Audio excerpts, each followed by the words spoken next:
Deer এসেছি board question solving সিরিজে তোমাকে ওয়েলকাম জানাচ্ছি। এই সিরিজে আমরা মূলত প্রোনাউন রেফারেন্স নিয়ে কথা বলছি। আজকের ভিডিওর মাধ্যমে আপু তোমাকে সলভ করে দিবে প্রোনাউন রেফারেন্সে যশোর বোর্ডে 2016 সালে যে কোয়েশ্চেনটা এসেছিল। আপু তোমাকে চেষ্টা করবে ওই কোয়েশ্চেনটি খুব সহজে তোমাকে সলভ করে দেওয়ার জন্য। তাহলে আসো আমরা একটু দেখি যে যশোর বোর্ড 2016 সালে কি এসেছিল। দেখো, প্রোনাউন রেফারেন্সের ক্ষেত্রে আপু যে কথাটি সবসময় তোমাকে বলে তা হচ্ছে সবার আগে মাস্ট বি তোমাকে যে প্যাসেজটা দেওয়া থাকবে উক্ত প্যাসেজের বাংলাটা তোমাকে সবার আগে বুঝতে হবে। তুমি যদি ওই প্যাসেজের বাংলাটা ঠিক মতো বুঝতে পারো বা ধরতে পারো, ইনশাল্লাহ আমি তোমাকে বলছি তুমি খুব ইজিলি যে প্রোনাউন গুলো তোমাকে রিপ্লেস করতে হবে ওগুলো তুমি খুব সহজেই ক্যাচ করতে পারবে।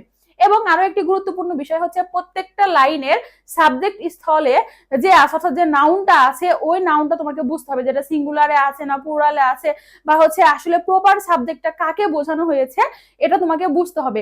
আর সব কথার এক কথা, এগুলো বুঝতে হলে অবশ্যই তোমাকে যে প্যাসেজটা দেওয়া আছে এই প্যাসেজের বাংলা মিনিংটা বুঝতে হবে। ওকে, আসো দেখো এখানে প্রথমেই বলা আছে অন এ সামার ডে, একটি গ্রীষ্মের দিনে, becoming very thirsty, a lion and a war.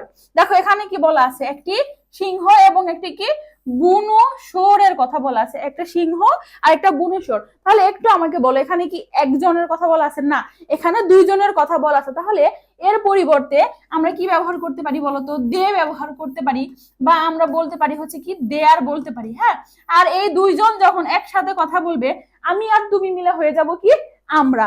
ওকে, তাহলে এইখানে দেখো আমরা উই, এই জিনিসটা যদি পরীক্ষার আগে হলে তুমি প্রথম লাইন দেখে একটু বুঝতে পারো, হ্যাঁ, তোমার পুরো জিনিসটা খুব ইজিলি সলভ হয়ে যাবে। আসো দেখো এখন আপু যে তিনটা কথা এখানে লিখে রাখলো, এই তিনটা জিনিস দ্বারা আসলে কিভাবে তোমাকে হেল্প হতে পারে বা এই তিনটা জিনিস দ্বারা তুমি কিভাবে পরীক্ষার হলে উপকৃত হতে পারো খুব ইজিলি, এই জিনিসটা আপু এখন তোমাকে দেখাবে। দেখো এরপরে দেখো দ্বিতীয় লাইনে তোমাদের সুবিধার্থে যে ভুলগুলো আছে আমি আগে হাইলাইট করে রেখেছি।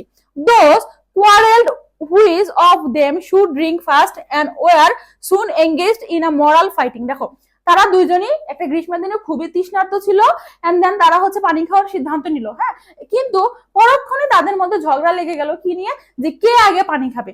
দেখো এখানে বলা আছে দোজ কোয়ারেলস, মানে হচ্ছে কি এখানে এই যে এই সিংহ আর এই বুনো কি শুয়োরকে বোঝাচ্ছে।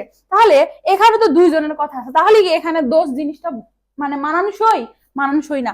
তাহলে আমরা এই দোষ এর পরিবর্তে কি লিখতে পারি? দে লিখতে পারি। আমরা কি লিখতে পারি? দে লিখতে পারি। ওকে, এরপরে আসো দ্বিতীয় নাম্বার লাইনে, on he stopping on a student to take breath for renewal of the fighting. এই পর্যন্ত খেয়াল করো, এই কমার আগে পর্যন্ত দেখো কি বলেছে, on he stopping on a student to take breath for renewal. হ্যাঁ, দেখো তারা একটা সময় গিয়ে এই ঝগড়াটা কি করলো, থামিয়ে দিল। তাহলে দেখো এখানে ঝগড়া কিন্তু দুইজনে মিলিয়ে করেছিল। হ্যাঁ, তাহলে অন হিজ হবে না অন দেয়ার হবে একটু বলো তো, একটু তুমি চিন্তা করো। এখানে হিজ তো যে কোনো একজনকে যদি প্রথম লাইনে আমি নির্দিষ্ট করতাম তাহলে আমি এখানে হিজ ব্যবহার করতে পারতাম না। আমি কিন্তু দুইজনকে নির্দিষ্ট মানে হচ্ছে দুইজন থেকে একজনকে বাছাই করিনি বা নির্দিষ্ট করিনি। তাহলে আমার পরের লাইনে হচ্ছে দুইজন যেহেতু আছে এর জন্য আমরা এখানে কি লিখবো? দেয়ার। হিজের পরিবর্তে আমরা লিখবো হচ্ছে দেয়ার। দেখো আপু কিন্তু আগে এখানে লিখে রেখেছিল, দেখেছো? তাহলে আমি প্রথমে যে দে বের করেছিলাম দেটা কাজে লাগছে, দেন দেয়ার বের করেছিলাম দেয়ারটাও কাজে লেগেছে। এরপর আসো কি বলছে পরে, ইট স সাম vultures waiting in the distance to feast on the one which should fall first।